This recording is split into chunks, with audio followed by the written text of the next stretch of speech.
성교문학 독자 여러분 안녕하세요. 성교문학 낭독 11번째 시간입니다. 성교문학 쉼 에덴의 휴식. 지난 수요일 저녁에 문자 하나가 날라왔다. 선교사님, 에덴의 안식을 취하고 예배의 자리로 나갑니다. A 전도사님이었다.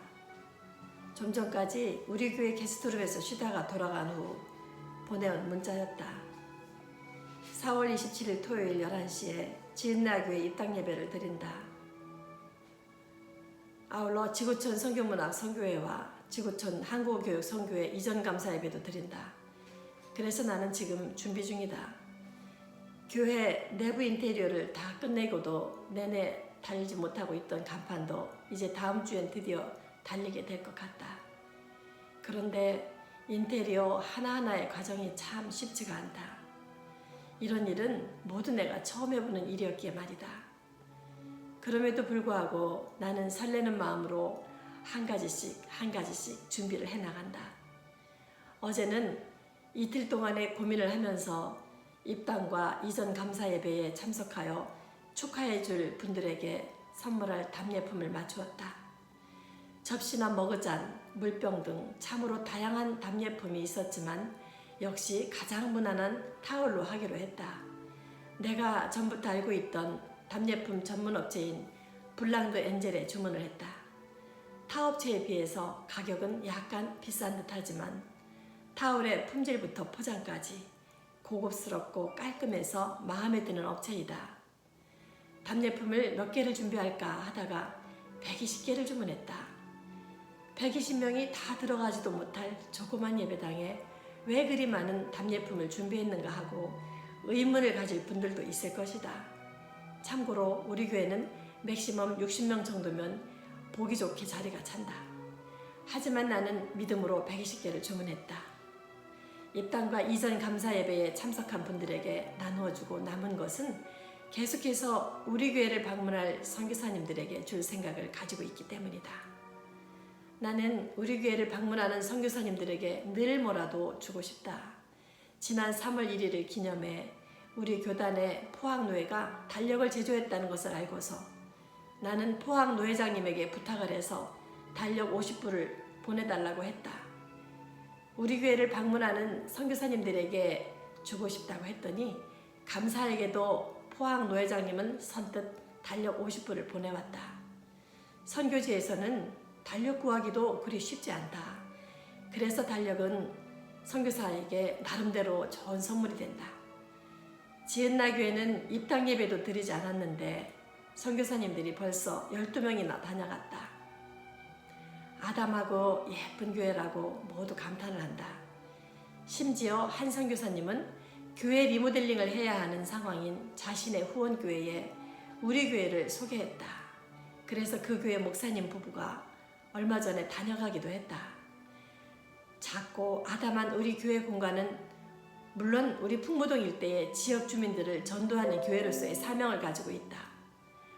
아울러 이곳은 남편과 내가 각각 선교의 대표로 있는 선교회로서의 역할도 감당할 것이다. 뿐만 아니라 선교사님들의 힐링센터로도 쓰임받게 될 것이다. 선교사님들이 찾아와 선교지에서 있었던 힘든 이야기들을 마음껏 쏟아내고 함께 기도하며 치유받는 곳이다. 그런데 며칠 전에 우리 동네에 있는 한 교회에서 심호하는 전도사님이 전화를 걸어왔다. 선교사님, 저 지은나 교회로 피신해야겠어요. 나는 이유도 묻지 않고 어서 오라고 했다. 그런데 교회로 들어서는 전도사님은 발을 다쳤는지 기부스를 하고 그 위에 비닐봉지로 칭칭 매고 다른 쪽 발에도 슬리퍼를 신고 들어선다. 평소에 굽 높은 하이힐만 신는 멋쟁이 전도사님이어서 나는 깜짝 놀랐다. 발의 인대가 늘어났다는 것이다. 의사는 3일 정도 입원을 보냈지만 교회 일이 많아서 그럴 수 없어서 신방을 다녀오는 길이라고 했다. 그 다리를 해가지고 얼마나 피곤했을까. 전도사님은 교회로 들어서자마자 게스트룸으로 들어간다. 방에 전기 판넬을 켜고 카페트에 눕더니 모포를 덮고는 곧 깊은 잠에 떨어졌다. 곤히 잠들어 휴식을 취하고 있는 전도사님의 모습을 나는 한참 동안 지켜보다가 입가에 미소를 지었다. 그리고 나는 곧 이방의 이름이 생각났다. 그것은 바로 로뎀나무 게스토름이다. 곤히 잠든 전도사님의 모습에 사역에 지친 엘리야가 로뎀나무 아래에서 쉬었던 성경의 모습이 겹쳐져 보였다. 우리 교회에 오면 벌써 신발을 벗고 방으로 들어가서 두 다리 쭉 뻗고 쉬는 전도사님을 몇 번 지켜보면서 나는 벌써부터 로뎀나무 게스토름은 그 역할을 충실히 이행하고 있다는 것을 알 수 있었다. 나는 전도사님이 일어나면 배고프겠다 싶어서 구운 달걀 2개와 오렌지를 하나 잘라서 접시에 담아 방에 들여놓고 집으로 돌아가 어머니 저녁을 드리려고 하는데 전도사님이 잠이 깨어 일어났다. 구운 달걀 2개와 오렌지 1개를 뚝딱 먹어치우는 전도사님을 보고 있자니 저녁을 아예 먹게 하고 보내야겠다는 생각이 들었다. 이제 곧 저녁인데 수요 예배를 드리러 전도사님이 심호하는 교회로 돌아가야 하기 때문이다. 그러나 우리 교회 주방에는 라면 외에는 먹을 만한 별것이 없었다. 그래서 나는 스낵라면 하나를 꺼내 끓였다.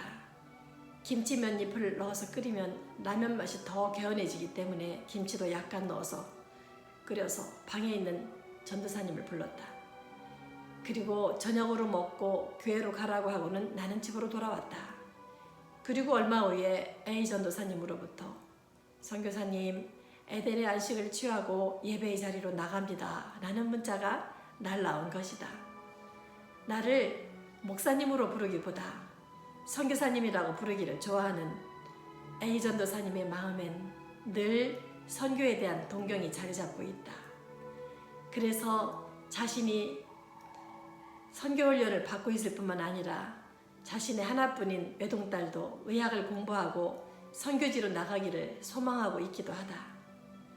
아무튼 지은나 교회에 드린 2.5평가량의 자그마한 방이 사역에 지친 사람에게는 멋진 휴식 공간이 된 것이다. 나는 전도사님의 위트 있는 문자에 답장을 간단하게 써서 날렸다. 네, 언제든지 에덴으로 돌아오세요. 왕상 19장 5절 말씀. 로뎀나무 아래에 누워 자더니 천사가 그를 어루만지며 그에게 이르되 일어나서 먹으라 하는지라. 왕상 19장 5절 말씀. 선교문학 11번째 낭독 시간이었습니다. 재미있게 들으셨어요? 저는 11번째 시간에 다시 만나 뵙겠습니다. 안녕히 계세요.